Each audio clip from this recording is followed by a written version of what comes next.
Hey everyone, Jonathan Bailor here with just a wonderful woman who is not only a trainer for some of the world's most amazing athletes and the world's most beautiful celebrities, but she keeps it real. She keeps in touch with the streets and actually trains and serves and betters the lives of just about everyone and anyone. She does not discriminate. She is here to improve lives. Her name is Ashley Borden. You can find out more about her at ashleyborden.com. She's got all kinds of great resources there.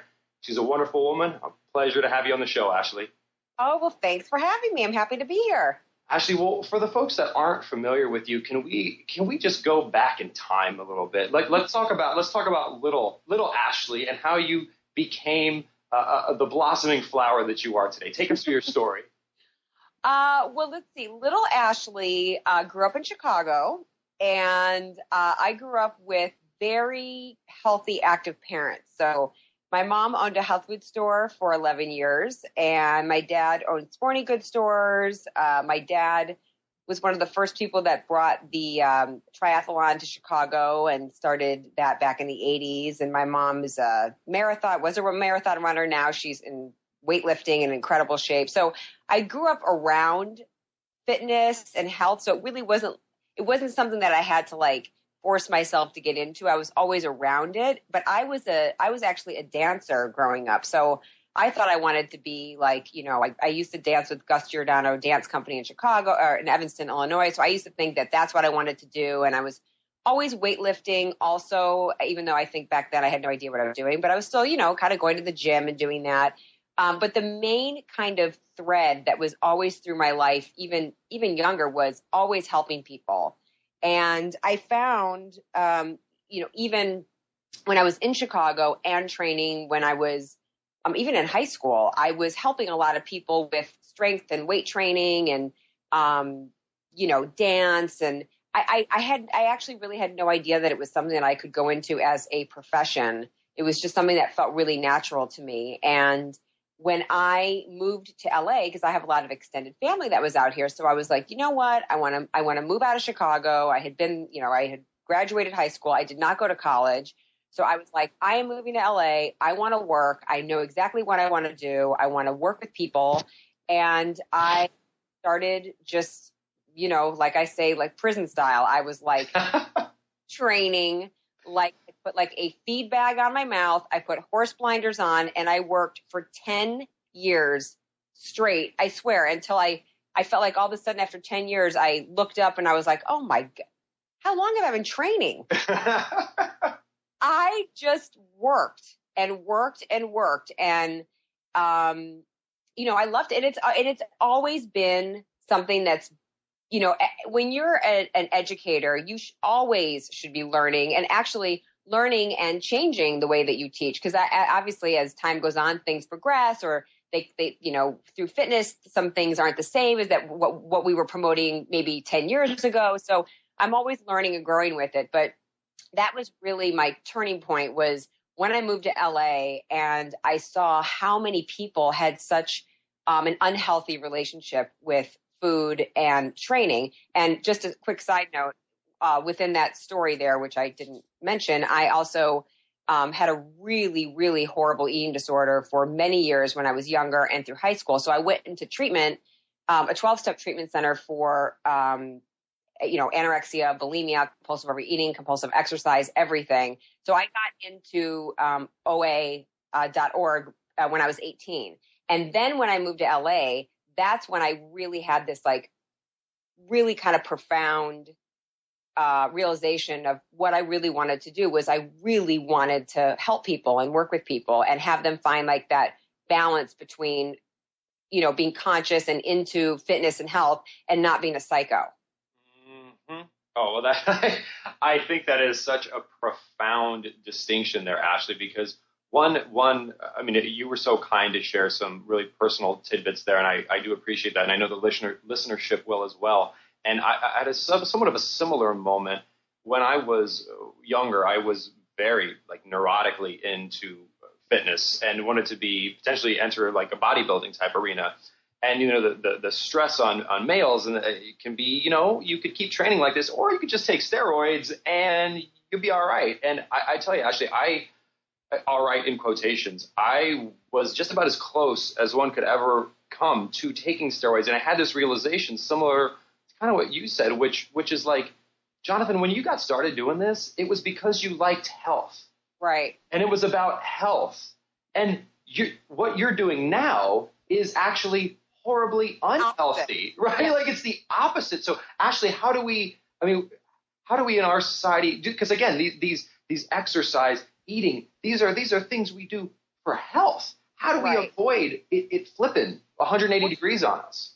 Here's what, at this point in my life, I just turned 42, right? So I really feel now the relationship that I have to exercise, training, food, lifestyle is what I promote and explain to everybody else. Because the way that when you look at your body, anybody, right?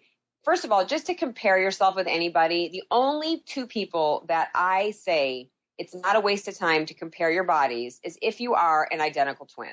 Yep. If you're an identical twin, it's very fascinating to see, like, if you have different lifestyles, how your bodies change and how they're different. But other than people who have the exact same DNA, it is a complete waste of time to compare yourself to anybody. Complete waste of time. So I am all about people looking at their own bodies and assessing what's going on with them.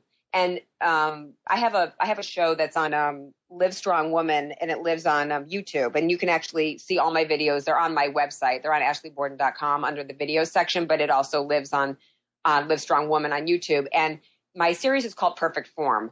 And the whole concept is exactly what you're talking about. It's about your perfect form. It's about you or your listeners going, all right, what's going on with my body? My back is really tight. My legs are really tight. A lot of times people don't equate tightness to aesthetics, right? Or they don't equate biomechanics, the way your body moves, to aesthetics, but it all has to do with that. So when you approach your body more about like fixing what's wrong, the side effect is that you end up looking awesome. Mm-hmm. That's why functional training and working with people who understand biomechanics, they understand movement assessments.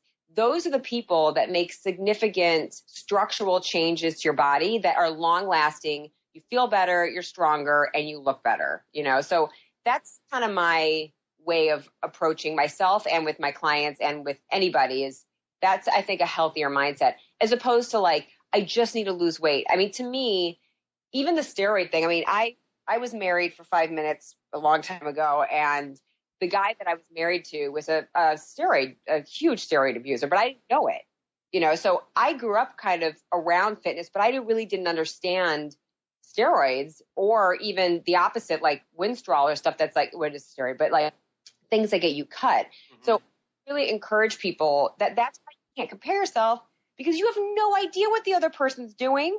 Mm-hmm. They're on steroids, or they're on fat burners, or they're on, and let me tell you something. I'd say, 90% of people are not telling you what's really going on. Oh, absolutely. and I don't understand why. I feel, I know because steroids are illegal, but I feel like I would rather people just be honest, so that gives other people hope. Mm-hmm. It's really false hope to look at some of these guys or women that are in, more like the hardcore magazines like Oxygen or stuff like that, you're not going to look like that, unless it's like your full-time 100% job and your life revolves around the way you look. Oh, and you don't care about your health. Yeah, exactly. Like if your goal is to be healthy, it's not as if there was some radical structural change in our DNA, but if you look at the most conspicuous example would be male professional bodybuilders. If you look at a male professional bodybuilder picture from the 40s, like just do a search on the internet, they look like a big high school athlete today. Yeah. They're not 320-pound monsters. So and like even fitness individuals in the 70s, did not look like fitness individuals today. It's not like those people weren't dedicated. It's because there may be some other things going on involving chemistry. Absolutely. And you know what? Like, I'll tell you, the first time I ever met, I won't name names and be a jerk like that, but there's a really, really, really, really famous fitness competitor that I met a million years ago. Again, I knew nothing about the fitness competitor world. I grew up, like I said, I was a dancer and I was just like lifting weights in the gym. I didn't know women did any of this. And I remember the first time I met her, I was like, how are you so lean?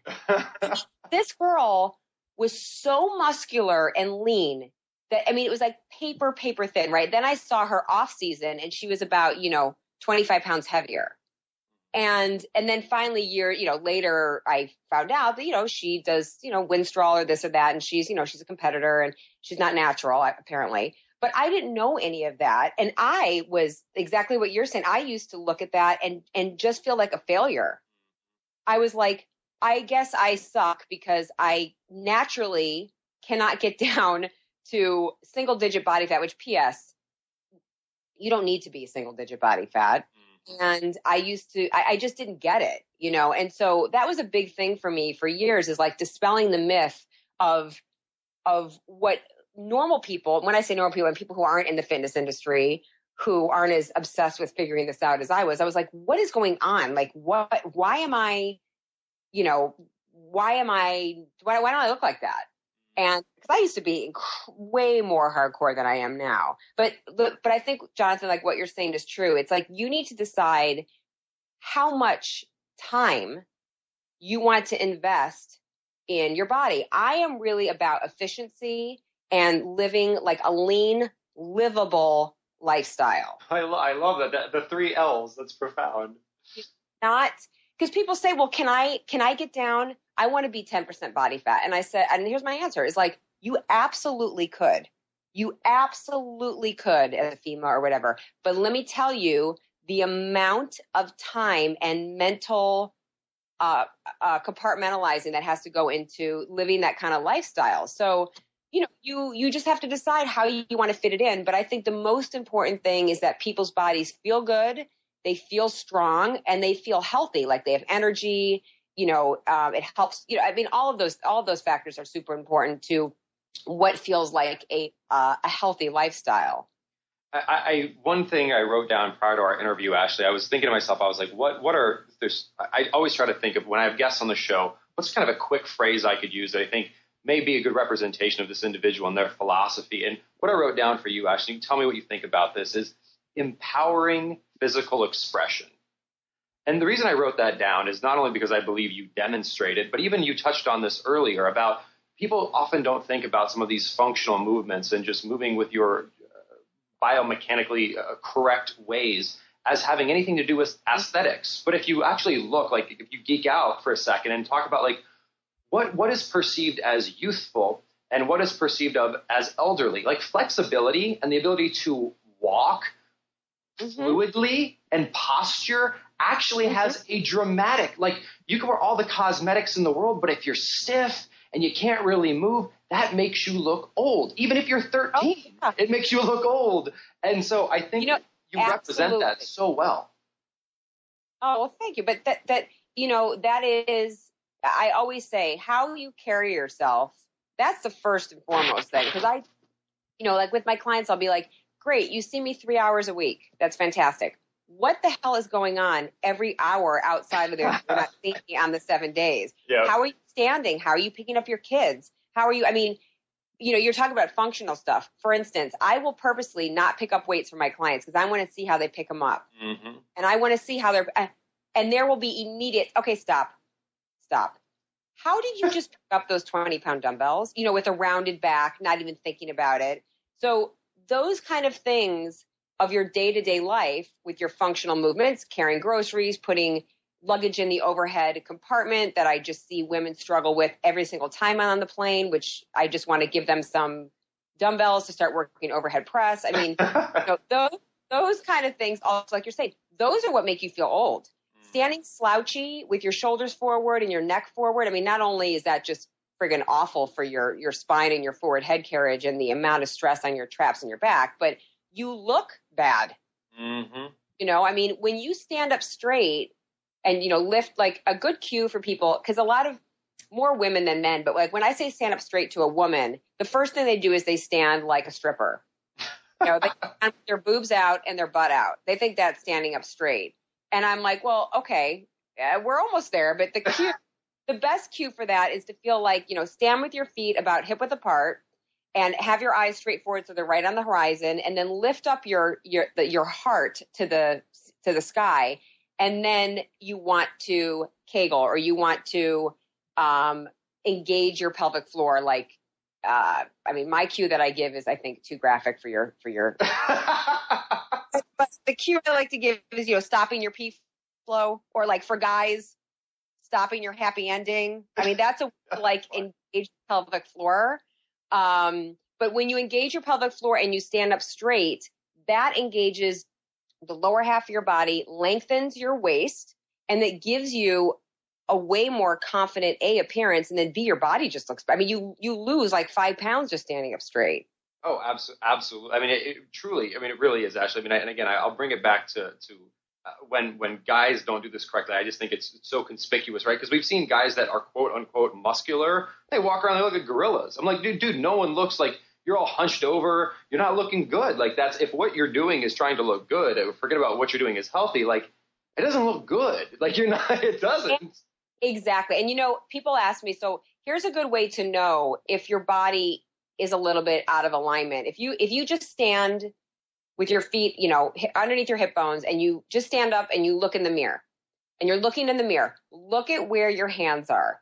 If your palms of your hands are facing directly into your side and your thumbs are straight forward down at your side, your shoulders are in a pretty good position. If you look in the mirror and your backs of your hands are facing the mirror as you're standing forward, you have what's called an internally rotated shoulders. Your shoulders are internally rotated, which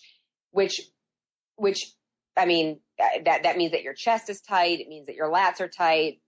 It means that you're going to have a very hard time with anything overhead, you know. So I really feel like, you know, you're saying like these guys that look like huge gorillas. I mean, it's great that you look like an enormous gorilla, but can you do anything? You know what I mean? Can you like turn around? Can you rotate? Can you know, and that's, you have no flexibility. I mean, and these bodybuilders from the 80s that I even see now, there's a guy that I train with that's a big trainer, used to be a huge bodybuilder way back when, and he's a pretty well-known trainer. This guy, Jonathan, can barely walk right. Mm-hmm. We're talking hip replacement surgery. He needs to have his shoulder replaced. He is the most effed up movement patterns I've ever seen. And it's interesting because he even trains his client almost as bad as he moves himself, because that's what he's used to doing.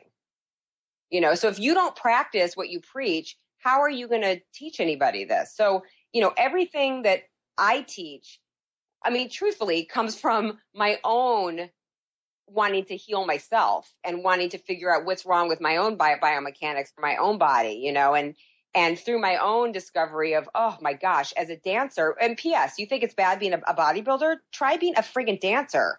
Like, that is the worst biomechanics ever, because when are you turned out first position in any functional movement patterns? Never.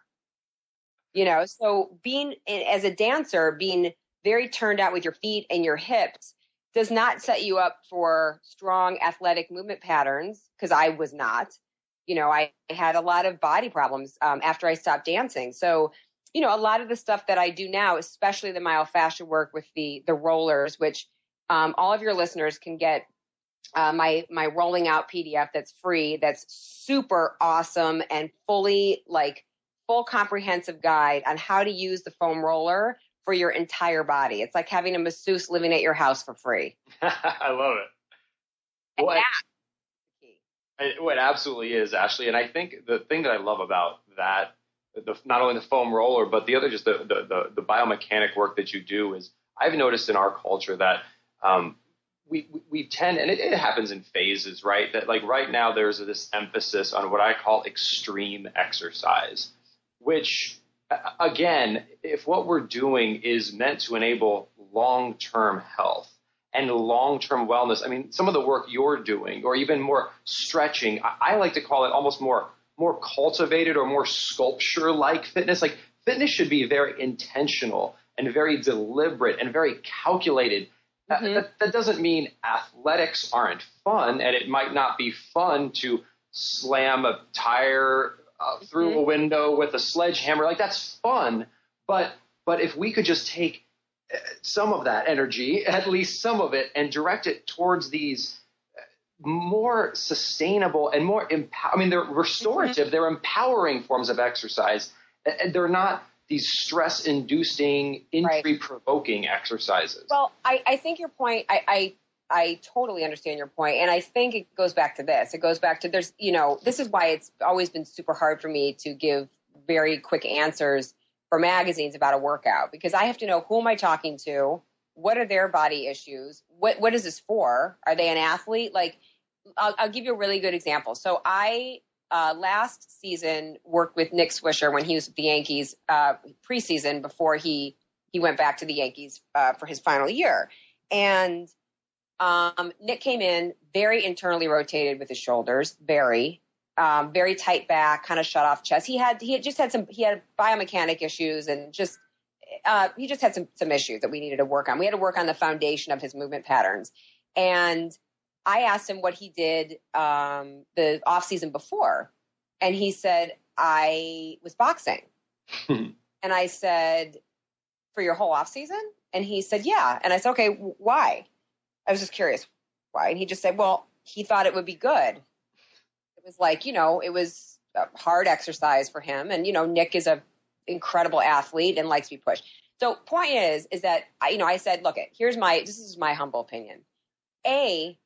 I feel it's the last thing you need to be doing is boxing. It has nothing to do with you hitting a ball with a stick. You make an impact with your hand onto a heavy bag that does not move is just your joints are so valuable for your profession. It didn't make any sense to me.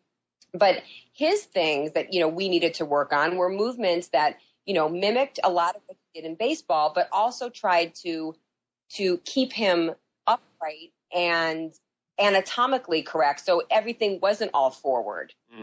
But just holding a bat and being forward with his shoulders and all that. You have to do everything on your posterior chain, working his minivan stuff with his hips and all that. And this guy, I worked with his other trainer, Ryan, and, completely changed his body aesthetically, but because we approached it biomechanically. But Nick or anybody else is the same thing. It's like, so if you want to do, let's for instance, like CrossFit, right? I personally feel CrossFit is very specific to the instructor and the person. So is CrossFit for everybody? No, it's not. I know some people say it is. I personally, as somebody who has over 35,000 hours of training with clients, would say absolutely not. It is not for everybody. Is it a certain personality type that excels in it? Absolutely. Is it somebody who I have a very, very good understanding of all the basic moves before they start class? Yes. Some places will do that. Other CrossFit boxes won't. It's like anything else. It's like when, Billy Blanks was around. Is kickboxing safe for everybody? No. You get good instruction. If you are and you understand what you're doing, it's going to be better. If it's ballistic, like, Shaun T's Insanity, is that for everybody? No. But is it some people who may have great biomechanics who can do some crazy ballistic stuff and not injure themselves? I guess. Yeah, sometimes when I'm having a bad day, I use this analogy. I say, you could cut your hair with a chainsaw if you wanted to. It will cut your hair. You can do that. I don't know why you would want to cut your hair with a chainsaw, or similarly, like you could mow your grass with little scissors. Like there's all kinds of ways to do things. The question is it the most effective way to achieve the goal you want? And that's like if your client wanted to become a boxer, then boxing is a great choice if their goal was to become a boxer. But that wasn't his goal, right?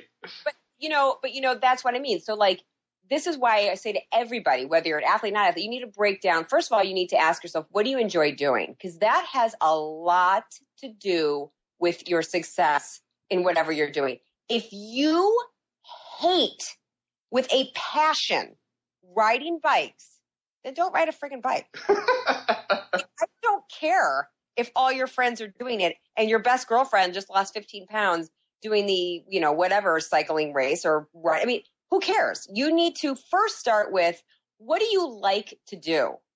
I mean, if you like dancing, then great. You know what? Zumba could be a great thing for you, but you also have to do strength training because that is what's going to keep you upright and keep your bone density strong and, keep your joints and ligaments healthy and happy. So your main thing of what you do, I feel like, should be something that you love. If you absolutely despise yoga, okay, so this is what I would ask. Why do you despise it? Sometimes people hate certain things because their bodies don't allow them to do it.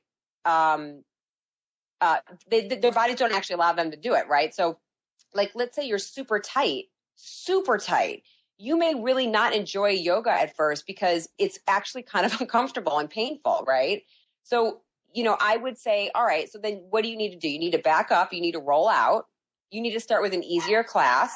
And you need to actually pick things that you feel that you want to learn also, because all of these things are learning. I mean, unless you happen to be a gifted athlete and you can jump into anything, you need to want to learn how to do them. If you want to do,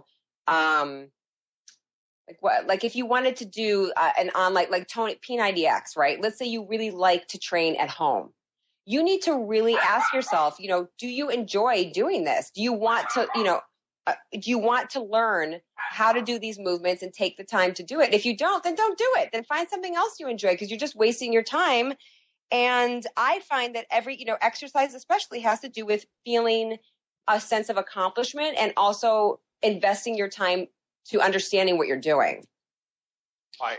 For instance, I started doing jujitsu like 2.5 years ago, right? And I wanted to learn jujitsu. I love it.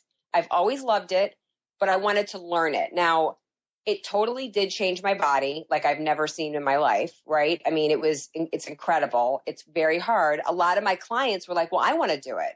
And my answer to them is, let me just explain to you what's going on, how close what is going on in jiu-jitsu, and then how uncomfortable the learning curve is. Mm-hmm. Very uncomfortable. It's very uncomfortable. So, and then some people would be like, oh, okay, what I really just want are the results. I really don't want to learn, which is fine. It's like I started Olympic lifting, a year ago, right? I love it. I love it. I love it. I love it. But I also wanted to learn it. I hired a coach. I practice. I have it's just like I wanted to learn it. So it's like with anybody, I would say if you want to learn something new, also, seek what's out there. See if you can find a friend and maybe you can hire a coach and you guys can split the cost to learn something new and then go do it on your own. I mean, those little investments that you do to learning things and then being able to branch off and do it on your own is sometimes the best money you'll ever spend, Absolutely, Ashley. I mean, those are just being very conscious about what you're doing, being very clear on your goals, and also being true to yourself and making sure that it's something that's going to work for you. I think it's pretty hard to argue with any of those points. It is spot on, Ashley. Well, what's next for you? I mean, you've always got some cool stuff going on, and I heard rumors that you've got some retreats coming back up, and you've got even maybe a 21-day training system on the horizon. Yes. Well, so funny you should mention that. I did retreats for many years on and off. And the last place I was doing it was at Pelican Hill in Newport Coast. And I am no longer doing them over there anymore because it just was not enough fitness for me. It was a little too wellnessy and a little too, I wanted something that was a lot more, you learn, you have great takeaway, that I could work with more people and bringing the price point down a little bit. So I am going to be doing retreats that are the price point will be lower so I can have more people come. It is going to be in Southern California.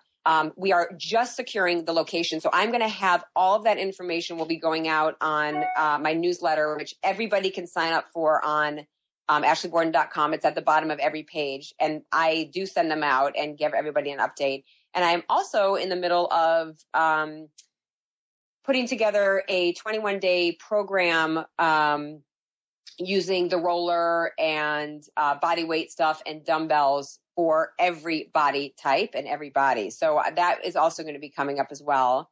But I'm still, working. I still do a lot of seminars. So I work with other gyms or companies, and I'll go to offices and work with them on their break room and their food, and how can you make much more effective break time for your employees so you get more production. I mean, all of this stuff is all kind of the same information, but you need to put it into place where people need it the most. And, I find that if I can go in and work with people within their environment, that you can make a much quicker, better change, that has to do with their lifestyle. So the retreats, you learn a lot of stuff. Obviously with DVDs, I have all the free videos that I shot that are all living on my website that are from Livestrong that are, and I'm not saying it because I'm being obnoxious, but they're excellent. And if I don't mind saying so myself, they are, because it's like I'm training you. Yeah. That's the most important thing, is that you're learning from it. I also I have about 4, I'm going to be shooting 2 more of them, but I've done 2 just recently, 2 shows on the doctors. It's on the talk show that's on ABC.